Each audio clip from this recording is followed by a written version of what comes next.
I am staying on to fight the fight that Canadians elected us to do. Now is not the time for internal divisions or internal party politics. But many people have opinions on what happened in the campaign. We're going through all of that. Clearly, there are aspects that need to be improved upon. I will be making the case to our members that we need to stay united and stay focused.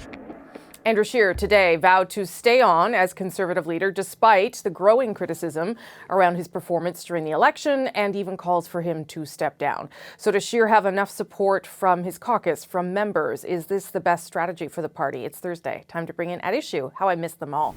Chantal Hébert is in Montreal, Andrew Coyne is in Toronto, and Paul Wells is with me here in Ottawa tonight. Good to see everybody. I'm going to start with you, Andrew, if I can. It doesn't seem as though the criticism around Scheer is going away. In fact, it seems as though people are emboldened. Like the more they hear of other people saying things, the more they feel comfortable saying something too. What do you make, I guess, of how he's handling the ratcheting up of the pressure? Well, he's not. I mean, this is the worst possible situation for the Conservatives, where a leader who's vowing to stay and large sections of the party determined he should go, which means on present form another 6 months of this, leading quite possibly to a completely inconclusive result at the convention, where he gets something like 70-75%. Nobody can figure out whether it's enough or not. This is the nightmare scenario for them. It's to some extent this is a reflection of the way in which he was elected.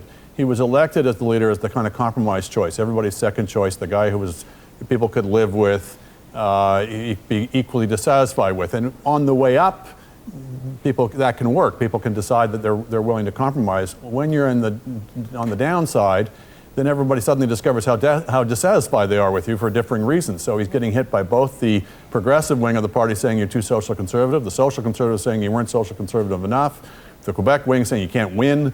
Everybody and his dog has now found a reason why they were never in favor of his leadership.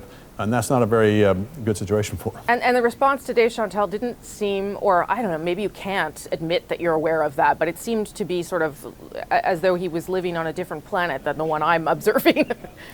Yes, and that doesn't make it true. You can repeat something forever and it doesn't help. Most of the criticism comes from every single quarter of the party.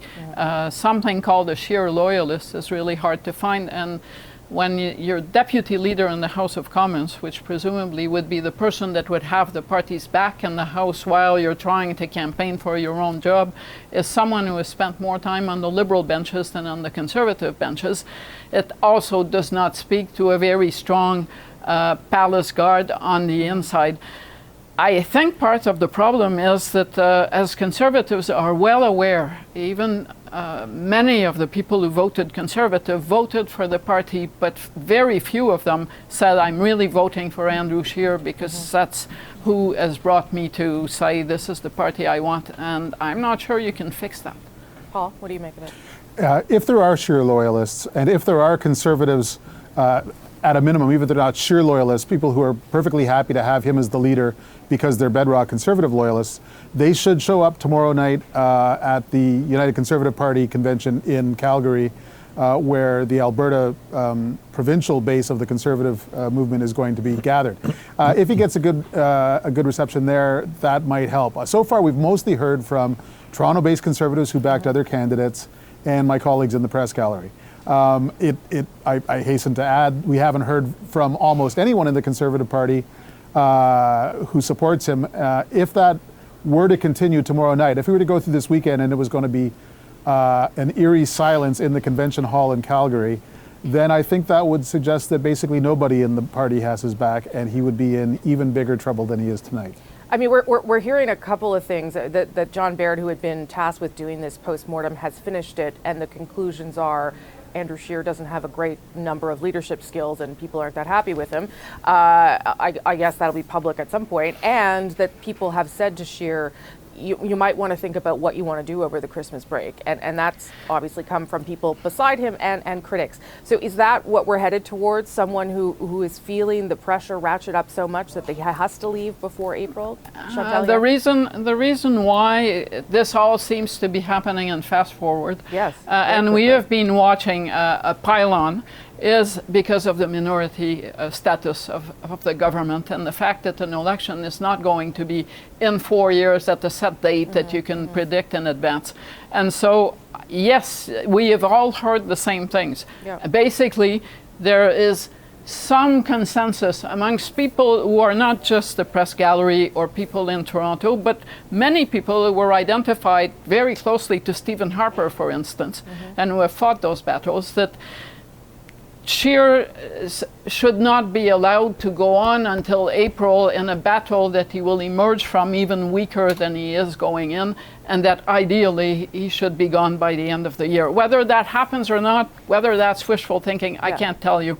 But for sure, that is the goal. Or something has to change. Like something has to markedly change in the way he's approaching things, Andrew, if he plans to hang on. Yeah, I don't think there's much he can really change. I mean, there's a lot of things the party has to change. He is a symptom rather than a cause of a lot of the conservative weakness. Their failure to define themselves, their unwillingness to say what they stand for because they're afraid they can't actually sell it. And some of the things that people are criticizing Scheer for are exactly in that pattern. So as I say, to some extent he's being unfairly blamed for this, but in and of himself, you know, there's two reasons why you might have a large base of support in the party. Either because you yourself have some compelling personal qualities that people are attached to and want to support, or because you represent some particular wing of the party. And I think what we're finding is he's got neither of those bases of support, neither in his own persona nor in terms of what he stands for within the party. And so, to echo my colleagues, you know, it's not so much the cries of his critics that's really damning him at this point, it's the silence of his supposed supporters. Well, it makes you sort of realize, and Paul, you would be able to speak to this all too well, how good Stephen Harper was at keeping all those groups together, that coalition together. And maybe it's not a fair comparison, but it doesn't seem as though Scheer is reaching out in any way, the way Harper might have. It's funny, I talked to a former Harper staffer about 2 years ago who said the thing that people didn't really understand is how much time he spent reconciling the various factions in the party. Look, their opponents just say all conservatives are, they're all the same, you know, but it doesn't feel that way to conservatives. And balancing off interests against interest was a preoccupation of the former prime ministers. I'm sure Andrew would say to the expense of thinking about how the country should actually be governed. Look, it helps to have more than one play in politics, and Andrew Scheer is running the same play for a third time. He won the leadership by hanging around until anxiety and concern about Maxime Bernier peaked, and then he won essentially by default. His campaign was a monument to the thought that governments defeat themselves, and he sat around waiting for Justin Trudeau to do that. And now he's waiting for what to me is an unprecedented groundswell against him to essentially die out, and there's no guarantee that that's the way it's going to go. Yeah, and talking about things that, you know, I'm not sure. I mean, today he was talking a lot about national unity, which will bring us to this next subject. But I wasn't sure I felt the same pressure there, and I wasn't sure why he was bringing it up. So let's go there. Chrystia Freeland doing a bit of a listening tour. The new Deputy Prime Minister, she met with Premier Kenney, she met with Premier Moe. Just a taste of what those two premiers had to say. We're looking forward to having a productive conversation today about how we can find common ground. And Albertans are looking for a fair deal, and I certainly hope we can get down to some positive conversations about how to do that. We had a good and cordial meeting with the Deputy Prime Minister. Appreciate her making the effort to come out and engage with myself here in the province of Saskatchewan and other leaders around the nation.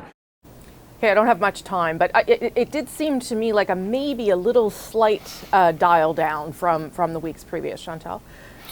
I think that both premiers, Kenney and Moe, needed a reason to climb down from their rhetoric in the lead up to the meeting on Monday with the other premiers, and to the reality that, well, you know, a majority in the House of Commons, Liberal, NDP, Bloc, do not think the way that they had hoped that the government would be inclined to think. And I think Chrystia Freeland has not resolved any issues, but has given them a path to climbing down, and they have taken it.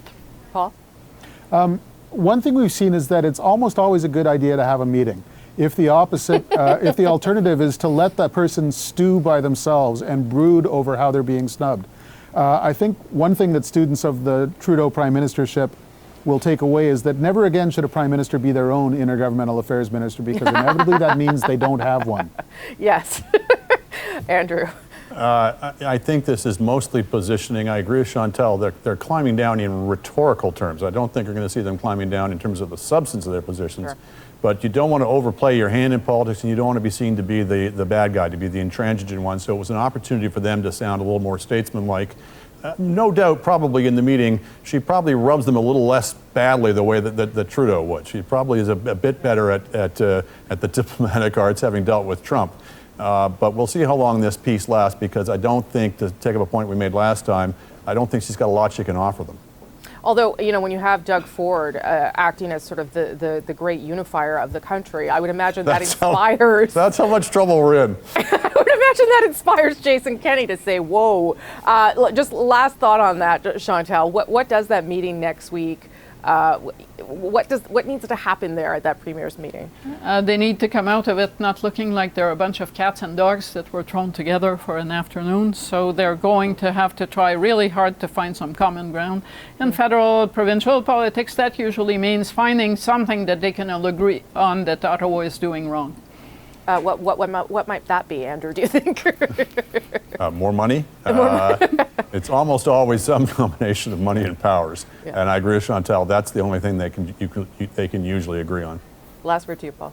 Every premier who's come to Justin Trudeau in the last month complaining about equalization has been told by the Prime Minister, look, there's no problem here. You guys agree among yourselves as among premiers and tell me what the solution is. It's a devilish response. Yeah. Okay. Thanks, everybody. That was a good one. Before we go, be sure to subscribe to At Issue, the podcast, for extra content. This week, we're going to look ahead briefly to next week's throne speech. Look for it on iTunes, any major podcast app, our website, cbcnews.ca/thenational.